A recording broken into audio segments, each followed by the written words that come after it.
Previous episode में हमने देखा कि रूडी अब बहुत से मैजिक को मास्टर कर चुका है और रॉक्सी उसे बुरे डीमंस के बारे में बताती है जिनकी पहचान उनके ग्रीन हेयर और माथे पर रेड जेम से होती है। जिसके बाद रॉक्सी रूडी का ग्रेजुएशन टेस्ट लेती है जिसमें वो पास हो जाता है और जिसके बाद रॉक्सी वहां से चली जाती है। एपिसोड शुरू होता है और हम पॉल और जेनिथ को देखते हैं जो कि एंजॉय कर रहे होते हैं। तभी रूडी आता है और उनसे बाहर जाने की परमिशन लेता है। जेनिथ ये सुनकर बहुत खुश होती है कि रूडी अपने बाहर घूमने जा रहा है। तभी रूडी का फादर पॉल उसे अपने कंधों पर बैठा लेता है और रूडी से कहता है कि एक मैन को अपनी शक्तियों का इस्तेमाल कमजोरों की मदद करने के लिए करना चाहिए। फिर रूडी वहां से चला जाता है। अब रूडी बाहर के लोगों से घुलने मिलने लग गया था और वो एंजॉय करने लगता है। लेकिन तभी वो देखता है कि 3 लड़के किसी को परेशान कर रहे थे। रूडी पहले तो डरता है, फिर उन लड़कों पर वाटर बॉल से हमला करके उसको बचा लेता है। अब जब रूडी उसको देखता है तो शॉक हो जाता है। वो सोचता है कि एक लड़का होकर भी ये किसी सुंदर लड़की जैसा लग रहा है। फिर रूडी पानी से उसके बालों को साफ करता है। जब रूडी उसके बालों को देखता है तो उसे लगता है कि शायद ये सुपर्ड है। लेकिन तभी उसे रॉक्सी की बात याद आती है कि सुपर्ड के ग्रीन हेयर और माथे पर रेड जेम्स होते हैं। रूडी उसका फॉरहेड देखता है तो वहाँ पर रेड जेम्स नहीं होता, जिससे वो समझ जाता है कि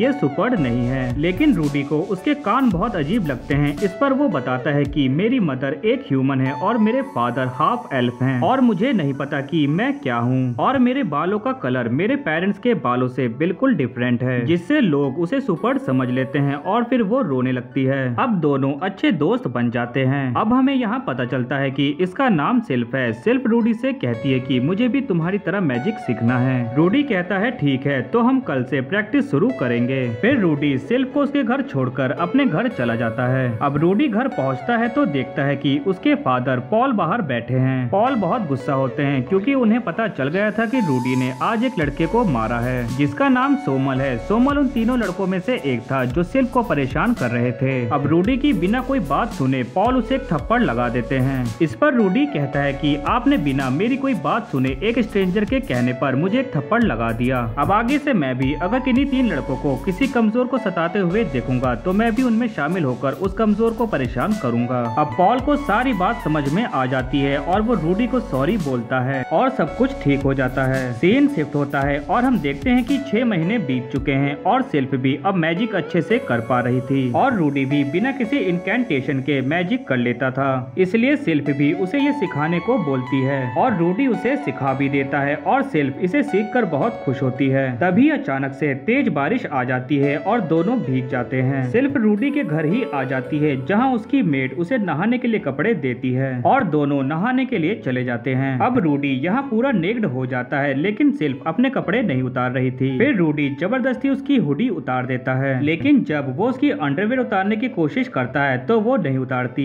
लेकिन रूडी नहाने जाने का बहाना करके अचानक से घूमकर उसकी अंडरवेयर उतार देता है और वो शॉक हो जाता है क्योंकि जिसे वो अब तक लड़का समझ रहा था वो लड़की निकलती है। अब सिल्फ फूट फूट कर रोने लगती है। अब रोने की आवाज सुनकर वहाँ पर सभी लोग आ जाते हैं लेकिन उनको कुछ भी समझ में नहीं आता। फिर हम देखते हैं कि पॉल और रूडी साथ में नहा रहे होते हैं। पॉल रूडी से इसका कारण पूछता है। रूडी कहता है कि हम दोनों बारिश में भीग गए थे, मुझे लगा कहीं उसको कोल्ड ना हो जाए तो मैंने उससे अपने कपड़े उतारकर उसे नहाने को कहा, लेकिन वो मना कर रही थी और मैंने फोर्सली उसके कपड़े उतार दिए। अब पॉल रूडी को उससे माफी मांगने के लिए कहता है। अब रूडी सिल्फ से माफी मांगने के लिए जाता है। रूडी कहता है कि मुझे माफ कर दो सिल्फ, तुम्हारे बाल छोटे थे इसलिए मैं पूरा टाइम यही सोचता रहा कि तुम बॉय हो। अब ये सुनकर सिल्फ जोर जोर से रोने लगती है और रूडी को पता चलता है कि उसका पूरा नाम सिल्फियट है। फिर अगली सुबह हम देखते हैं कि पॉल और रूडी जॉर्ड की प्रैक्टिस कर रहे होते हैं, लेकिन अभी भी रूडी को सिल्फ का पछतावा हो रहा होता है। तभी वहाँ सिल्फ आती है और रूडी से कहती है कि क्यों ना हम कल वाली बात को भूल जाएं और पहले जैसे रहा करते थे वैसे ही रहें। अब रूडी को ये बात सुनकर बहुत अच्छा लगता है और एंड में सब ठीक हो जाता है और यहीं पर इस सीरीज का 3rd एपिसोड खत्म हो जाता है। तो एक्सप्लेनेशन पसंद आया हो तो वीडियो को लाइक एंड चैनल को सब्सक्राइब भी जरूर कर लेना। तब तक के लिए मैं मिलता हूँ आपसे नेक्स्ट वीडियो में।